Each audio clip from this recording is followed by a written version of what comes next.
Due to the incredible national park's staggering number of attractions, Yellowstone is one of the most popular destinations on the planet. However, due to the opening of a 100-foot-wide crack in less than 24 hours, visitors to the national park might want to exercise caution.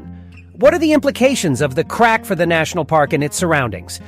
Yellowstone National Park is a popular tourist destination because it has something for everyone. The Grand Canyon, formed by the Yellowstone River, is one of them. This magnificent canyon has a depth of 1,200 feet and a length of 20 miles. Lower Falls is where the river plunges 308 feet, or twice as high as Niagara Falls. It then strikes the canyon floor with such force that it sends foam and mist hundreds of feet up, constantly dampening the rock cell. Its most well-known and frequently photographed feature is the bright green moss that grows high above the water. As the water races along and in the long run quits frothing, it seems green, yet all at once it's totally clear. Algae and moss are the cause of the river's color. In addition, there is the famous Mammoth Hot Spring, which is the result of the interaction of limestone, minerals, heat, water, and heat. Travertine, a type of calcium carbonate, is dissolved from the limestone beneath the ground, owned and brought to the surface by rising hot water springs. In addition, despite the loss of some terraces and springs, the overall flow of water within Yellowstone remains surprisingly constant as new flows rise to the surface. One of the most striking aspects of the property is Minerva Terrace, which has an uncanny resemblance to an elaborately carved staircase. There is likewise the mud spring of gushing lava area of Yellowstone, which you'll smell before you see it. A ultra-soft drink is brought about by sulfur, which is additionally liable for the mud's murmuring and sputtering.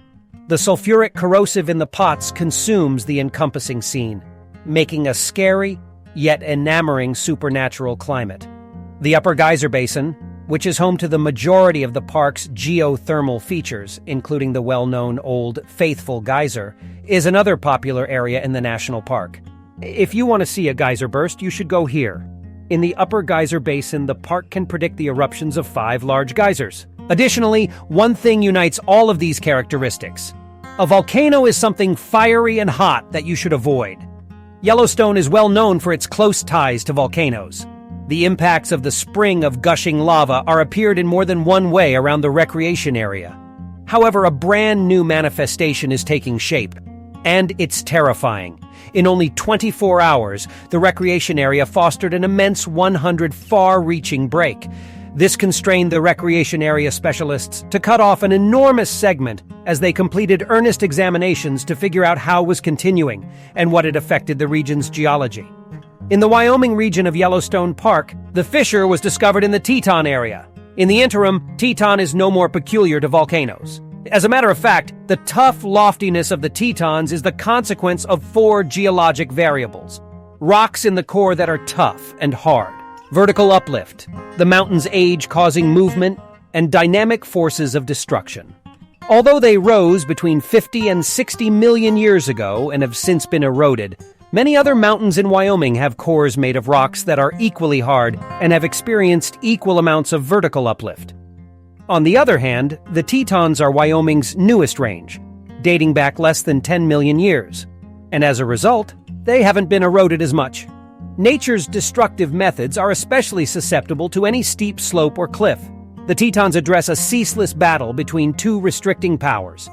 The rock's resistance to erosion is first and foremost due to its extreme toughness. The presence of effective transportation agencies that move all rock debris away from the lower slopes and into the mountains is the second factor. The majority of rocks in the Teton Range are among the hardest, toughest, and least porous that have ever been discovered. They are therefore resistant to mechanical disintegration brought on by changes in temperature, ice, and water. They're fundamentally made out of minerals that go through next to no compound rot in the cool environment of the Tetons. And the shortfall of frail layers forestalls the extreme stone masses from falling under their own weight. The preservation of high rock pinnacles and steep walls is facilitated by all of these conditions. In any case, they do corrupt. Extraordinary pillars of broken rock or bone that trim the inclines of the multitude of higher pinnacles take the stand concerning disintegration's persistent attack on the mountain's strongholds. Here, rock particles undergo minute contraction and expansion as a result of a wide range of daily and annual temperatures. Repetition of volume changes results in stress and strain. Therefore, despite the rocks in the Tetons being extremely dense, they eventually give way, resulting in a crack. A slab of rock can be pry away from the mountain wall overnight or during prolonged cold spells thanks to the freezing and expanding water that seeps in along this weak spot. Rehashed ice wedging, as the interaction is known, ultimately makes the chunk tip and fall. What will the rock slab become? Well, it could fall and roll hundreds or thousands of feet as it encounters her obstacles depending on the slope of the mountain. All of the fragments travel to the valley floor or slope, where they briefly rest after breaking off. Accordingly, gravity moves rock trash over critical and effectively noticed distances. However, this debris is not stationary. The entire mess may flow slowly like a glacier if it is mixed with snow or soaked in water. One is nearly a mile long and can be found in the valley north of Eagle's Rest Peak, while others can be seen on the south side of Granite Canyon. Gravitational transport is also influenced by the numerous snow avalanches that pounded our mountainside after heavy winter snowfall. The moving snow moves loose rocks and other debris down the mountainside to the talus piles below. The slide sites are swept away by trees, bushes, and soil, leaving visible scars down the slopes and exposing newly formed rock surfaces to water and frost. A large number of the gulch train miles, battered, broken, and evacuated trees bear quiet observer to the marvelous force of snow skill. The movement of rock fragments that has aided in the dissection of the Teton Range is also facilitated by running water. Both the devastation wrought by destructive floods and the devastation wrought by a broken water main on a roadbed are well known. The annual precipitation in the high parts of the Tetons is mostly snow. The spring floods, which are swollen by melting snow into ice and average a layer of water 5 feet thick, move some rock debris onto the Jackson Hole floor that is adjacent. Now it is understandable that the news of the crack at Teton raises concerns. Rock buttress experts have discovered expanding cracks that geologists are keeping a close eye on for movement. Scientists devised a new method last month to determine how rapidly magma is building up beneath the Yellowstone supervolcano. Yellowstone is currently recharging as its magma chambers fill with molten rock from the Earth's mantle, the layer beneath the crust. Experts can accurately estimate the amount of magma entering the supervolcano from beneath the Earth's crust during the recharging process thanks to this method. Although the new method is unable to predict when Yellowstone will erupt, it may assist scientists in better comprehending how the volcano replenishes its lethal magma store. As per Washington State College scientists, these pools of liquid volcanic stone structure in subsurface magma chambers and are basic to the emission cycle. According to Professor Peter Larson, a co-author of the study, things are heating up because of the coal in the boiler. It resembles the evaporator is warming up. The explosion is caused by the boiler. We can now see what is heating the boiler thanks to this. The landform may erupt months or even millennia after a magma recharge if these chambers are filled. When the magma chambers rupture, up to 240 cubic miles or 1,000 cubic kilometers of magma are released into the atmosphere, triggering the eruption.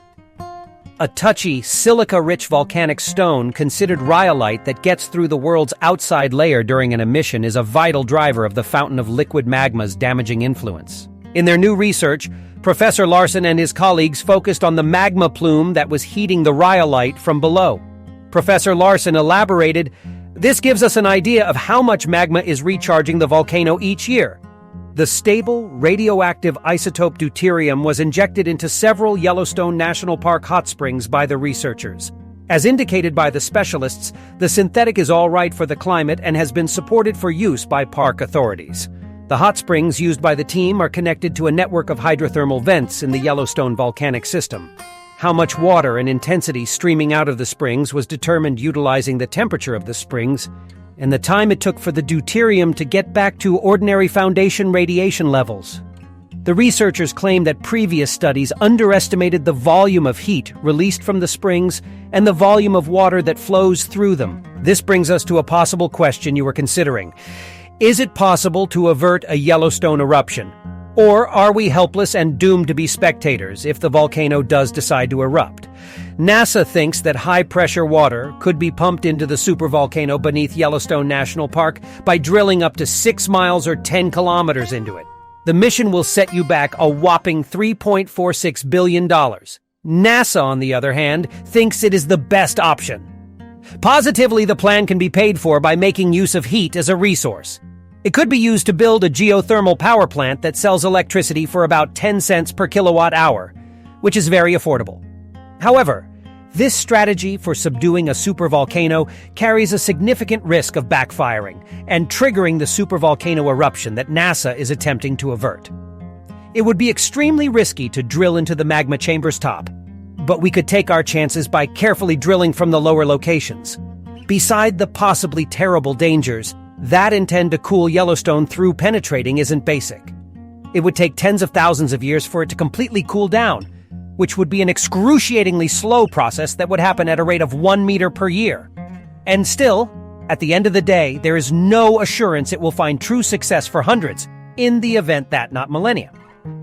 What then happens to us if NASA is unable to stop an eruption in Yellowstone?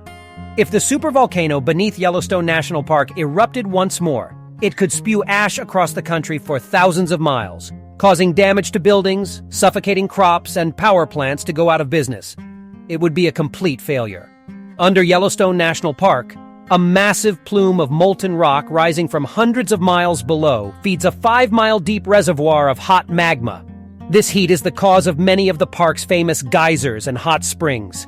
The ground above rises and falls frequently as magma enters the chamber and cools. Numerous eruptions of a magma chamber have occurred throughout history. The majority of Yellowstone's eruptions today have been smaller lava flows, with the most recent occurring at Pitchstone Plateau approximately 70,000 years ago. However, the reason Yellowstone receives so much attention is due to the remote possibility of catastrophic supereruptions. Anything that ejects at least 1,000 cubic kilometers, 240 cubic miles of material, and has a magnitude of 8 or higher on the Volcano Explosivity Index is considered a supereruption. That is sufficient to submerge Texas 5 feet below the surface. Even the most powerful eruptions, such as that of Mount St. Helens in 1980, are thousands of times weaker than these supereruptions. There have been 3 of these truly massive eruptions in Yellowstone: 2.1 million, 1.3 million, and 664,000 years ago, respectively. Lava Creek, the final one at Yellowstone, ejected so much rock from below that it formed the Yellowstone Caldera, a 34-mile by 50-mile depression in the ground. It's important to remember that Yellowstone is not the only supervolcano in the world. At least 47 supereruptions have been documented by geologists throughout Earth's history. The most recent one occurred in New Zealand around 26,000 years ago at Taupo, and the more significant Toba eruption was caused by shifting tectonic plates 74,000 years ago. This brought about a dramatic global winter that lasted anywhere from 6 to 10 years, and according to some, nearly killed off the human race. Although this is not always the case, on average, the Earth has experienced one supereruption every 100,000 years. A smaller eruption with lava flows, similar to what is currently taking place at Iceland's Bardarbunga, and possibly a typical volcanic explosion, is one of the most likely scenarios for a Yellowstone eruption. In a particular part of the park, a series of earthquakes would most likely be to blame for this. In the improbable case of a lot bigger superemission, the admonition signs would be significantly more articulated. Intense seismic activity would most likely be the first thing we would notice throughout the park. These earthquakes may take weeks or months to break up the rocks above the magma before an eruption. But what if there was a supereruption, 1,000 times more powerful than a normal volcanic eruption, that lasted for weeks or months and ejected at least 240 cubic miles of material? Within the park, the lava flows would be contained within a relatively small area, perhaps 40 miles. Truth be told, around 33% of material could at any point arrive at the air.